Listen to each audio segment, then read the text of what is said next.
Jika suatu hari Indonesia diserang oleh kekuatan asing, siapa yang akan membantu kita? Sebuah pertanyaan yang sederhana, namun jawabannya tidak sesederhana kelihatannya. Indonesia adalah negara besar dengan posisi strategis di Indo-Pasifik. Kita bukan anggota aliansi militer seperti NATO, namun memiliki banyak mitra strategis dan hubungan pertahanan yang dinamis. Dalam skenario serangan terbuka, kita akan menelusuri secara objektif negara mana yang paling mungkin memberikan bantuan baik dalam bentuk militer, diplomatik maupun ekonomi. ASEAN, persatuan regional tanpa komitmen militer. Indonesia adalah salah satu pendiri ASEAN dan hubungan dengan negara-negara tetangga seperti Malaysia, Singapura, Filipina, dan Thailand cenderung stabil. Melalui Treaty of Amity and Cooperation, ASEAN menekankan prinsip damai dan penyelesaian konflik tanpa kekerasan, namun tidak ada pasal pertahanan kolektif yang mengikat. Dalam situasi krisis, dukungan ASEAN kemungkinan besar berbentuk diplomatik dan bantuan kemanusiaan, bukan intervensi militer langsung, kecuali konflik meluas dan mengancam stabilitas kawasan.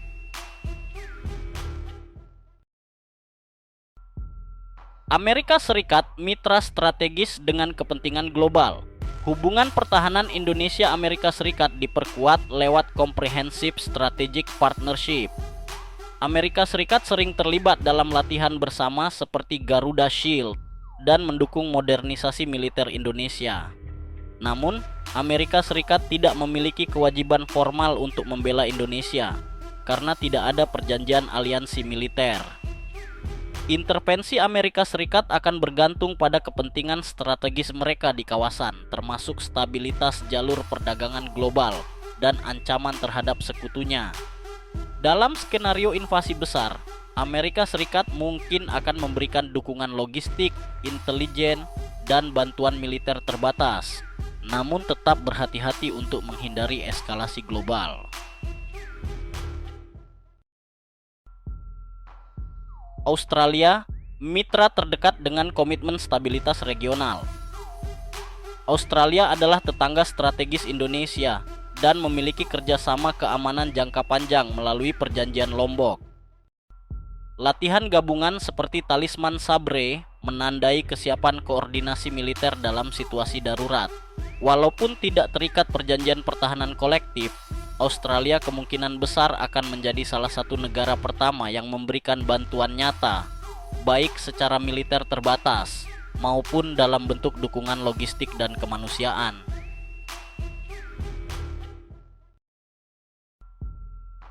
Jepang meningkatkan peran tapi masih bertahap. Jepang secara bertahap memperluas peran militernya di kawasan Asia Pasifik melalui kerjasama keamanan dan Official Security Assistance (OSA). Hubungan pertahanan Jepang-Indonesia semakin erat dengan transfer teknologi dan pelatihan. Namun, keterlibatan Jepang masih dibatasi oleh konstitusi dan prinsip defensifnya, sehingga kemungkinan besar dukungan akan bersifat non-tempur, seperti bantuan teknologi, intelijen, atau logistik. Prancis, mitra baru yang serius di bidang pertahanan. Dalam beberapa tahun terakhir, hubungan militer Indonesia-Prancis meningkat tajam. Indonesia telah menandatangani pembelian 42 jet tempur Rafale dan kapal selam dari Naval Group, menandakan tingkat kepercayaan yang tinggi. Presiden Emmanuel Macron menyebut Indonesia sebagai mitra strategis utama di Indo-Pasifik, dan Prancis secara aktif mendorong stabilitas di kawasan melalui kehadiran militernya di Samudra Hindia dan Pasifik. Meski tidak ada fakta militer yang mengikat, dukungan teknis, bantuan senjata, atau kerjasama intelijen dari Prancis sangat mungkin diberikan, terutama bila Prancis melihat kepentingan regionalnya ikut terdampak.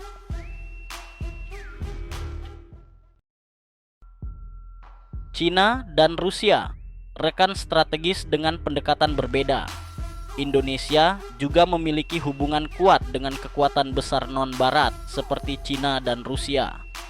Dengan Cina, Kerjasama pertahanan dilakukan melalui dialog militer, latihan bersama, dan ekspansi pengaruh ekonomi lewat Belt and Road Initiative. Sementara itu, Rusia adalah salah satu pemasok alutsista terbesar untuk Indonesia, seperti Sukhoi Su-27 dan Su-30, serta mitra dalam pelatihan militer dan kerja sama teknologi pertahanan. Namun, seperti negara lain, baik Cina maupun Rusia tidak memiliki kewajiban pertahanan langsung terhadap Indonesia. Sikap mereka dalam skenario konflik akan sangat bergantung pada siapa pihak penyerang, kepentingan geopolitik masing-masing, dan dinamika internasional yang sedang berjalan. Dalam beberapa skenario, mereka mungkin akan memilih posisi netral atau menyerukan deeskalasi, terutama jika konflik melibatkan blok militer besar lainnya.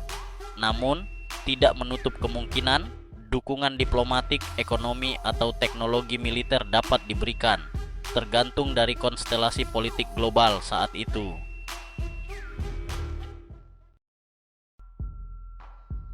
Dunia internasional dan PBB, dukungan moral, tapi tidak langsung.